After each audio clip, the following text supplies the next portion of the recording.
This was the most challenging recruitment exam in history. The moment candidates received their test papers, they were all stunned. The entire exam sheet was completely blank, not a single word on it. Everyone exchanged bewildered glances, utterly confused, but no one dared to speak up publicly. Before distributing the papers, the examiner had announced 3 ironclad rules. First, no communication with the examiner or guards. Second, no leaving the exam room. Third, no marking or soiling the test paper. Violating any rule would result in immediate disqualification. This exam had only one question with only one correct answer.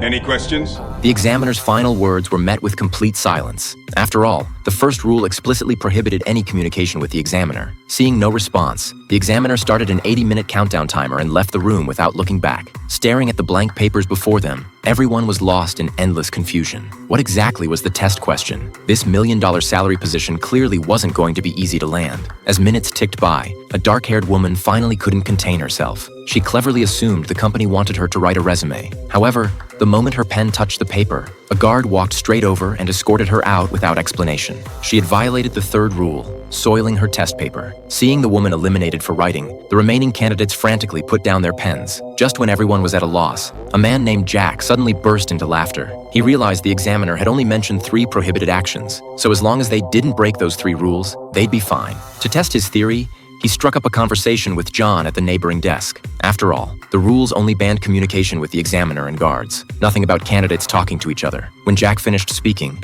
everyone looked toward the guard at the door. Sure enough, the guard showed no reaction. Clearly, as long as they didn't violate those 3 explicit prohibitions, they could do anything. Emboldened by this realization, Jack stood up and even started practicing martial arts moves in the exam room. Just as he suspected, the guard remained motionless. With their suspicions confirmed, everyone gradually relaxed and began collaborating to solve the mystery of the test paper. Lucy suddenly proposed that perhaps the paper was made from special material that would reveal the question under certain lighting. This seemed reasonable, so everyone held their papers up to bright lights, trying to make text appear. After all their efforts, the papers remained unchanged. Just as they were about to rule out the lighting factor, David suggested maybe they needed a different type of light, ultraviolet or infrared. But where could they find such light sources in the exam room? Lisa suddenly remembered that such a large company must have emergency lighting. To trigger the emergency lights, they'd need to create an emergency situation. This made sense to everyone, so they grabbed chairs and smashed all the light fixtures in the room. The room plunged into darkness, and the next second, emergency lights indeed came on. Everyone excitedly held their papers up to the emergency lighting, but the results were disappointing.